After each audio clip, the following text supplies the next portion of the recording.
seasons change. Due to the lavishness of these gowns, women did not know that many of them. In fact, they only had one or two, and this was often the extent of their entire wardrobe. Now, even in the medieval era, the week had 7 days, and they did not launder as much as we do today.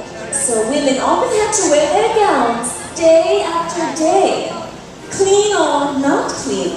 And hygiene was not quite up to today's standards, so you put the two together and you get something of a fragrance problem, shall I say. And to master the aroma, perfume was created. And to share with you more about the wardrobe of the men and the team, once again, my Lord King. The men of this time period wore tunics which had a slit up the center. That is what I'm wearing here. The reason for this slit was to allow a nobleman to mount his horse without obstruction. Collars or bracers of thick leather were worn on the wrists to protect them from slashing swords. Cloaks or capes were also worn, and on the feet, thick leather boots that extended up the calf. Now the knights of this time period wore chainmail. Chainmail is a series of iron loops intricately fastened together to protect its wearer from skin-piercing weapons. When held in the hand, it is quite heavy, but when placed upon the body, the weight is evenly distributed, thus ensuring maneuverability. Now, the suits of armor the knights wore were developed in stages, beginning with just a helmet, later added the cuirass or sleeveless breastplates, evolved eventually into the full-body suit of armor, complete with helmet, breastplate, and leggings. Now, when the finally ready for the tournament, his squire would help him upon his mighty warhorse, and once mounted, the medieval knight was a formidable opponent. He would arrive at the tournament or battlefield with his helmet visor open. Yet once the event began, the helmet's visor would be closed, and the knights got down to business. Well, there you have it. Medieval knight is dressed and ready for the tournament.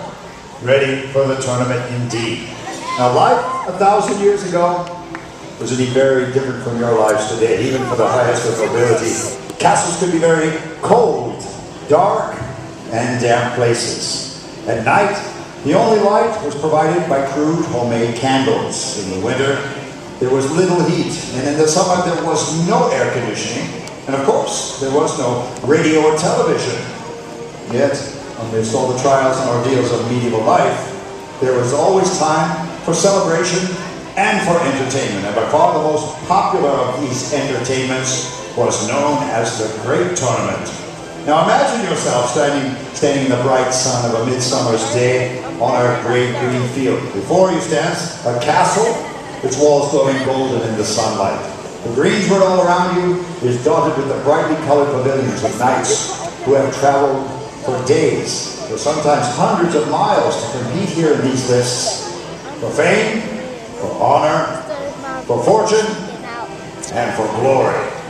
At night, the visiting nobles would be invited into the host castle, and there a great feast would be laid on. Amidst much rejoicing and celebration, they would renew old acquaintances and form new alliances, as they would be entertained by dancers and minstrels. And then very late into the night, after the fires had been banked, the medieval storytellers would arrive. Now they were the delight of the nobility over 1,000 years ago, for with them they brought forth tales of knights from far off and distant lands who had performed deeds of bravery and chivalry. Perhaps the next morning, the master of hawks would be summoned. The knights and their noble ladies would mount their horses, birds of prey upon their fists, and ride off in the forest in the hopes of providing more game for that night's feasting. Now, in just a moment, we shall be joined by the Master of Hawks, or Master Falconer, here in His Majesty's castle, and upon his fist, a mighty bird of prey. Suspend now, but for a few moments, your invitations to this tournament, and join us in the hunt. Yes, in the hours before dawn, as mists cover the fields and the great forest lies in darkness still, my master falconer stalks his prey in an ancient ceremony that dates back to time forgotten.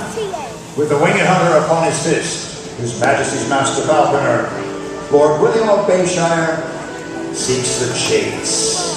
And now, my lords and my ladies, this mighty bird of prey will soon grace us in free flight about the arena, passing very closely to many of you. And so, for the next few moments, keep your hands, flags, swords, and your banners down. And do remain in your seats for the duration of the Falcon's flight. The Falcon, boy flight has to be hooded, but once the hood has been removed, the age-old dance of the hunter and the hunted begins. Behold, the sports of kings.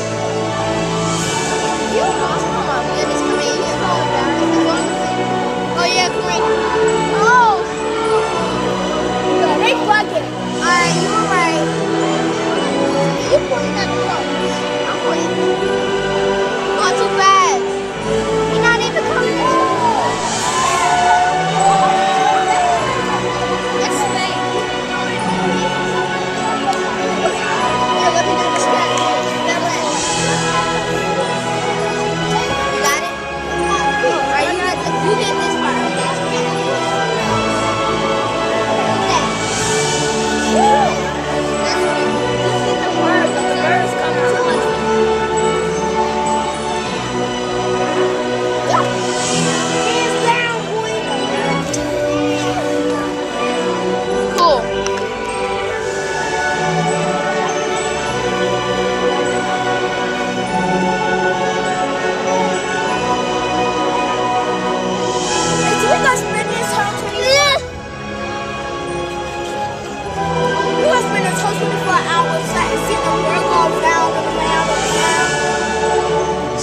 Keen to the lure.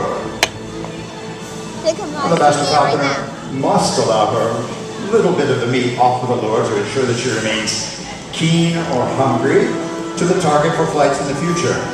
And after she has had her fill, he has of course enticed her back to his club. To feast and to feast. For now, my lords and my ladies, raise up a mighty cheer for Lord William of Bayshire, His Majesty's Master Falconer, and for Prudence, his mighty bird of prey. It's like bread. Now, as I said, So here we come. the knights and their ladies would ride off into the forest for the hunt. And to share with you more about the role of noble women at tournament, once again, Her Royal Highness. Men were not the only ones who attended these tournaments. Women always accompanied their husbands and families to these celebrations. They simply did not compete. It was considered unladylike. Thank you.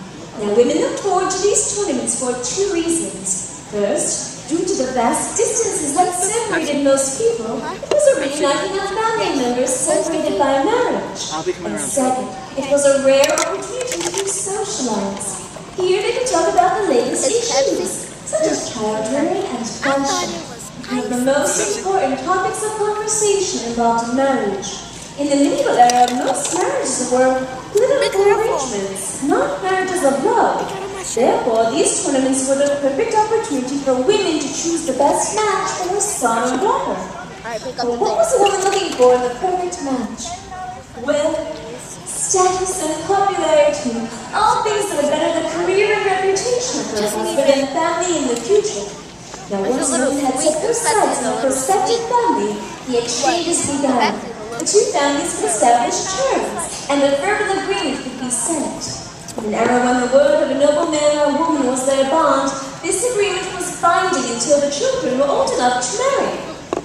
But that was just women with young children. What about single women looking to marry? Well, these tournaments were the perfect opportunity for women to look for a potential husband. Something that some women did entirely on their own. Indeed. And unfortunately, like everything else, these tournaments would come to an end. Women became skilled masters at mixing business with pleasure. A tournament and a feast.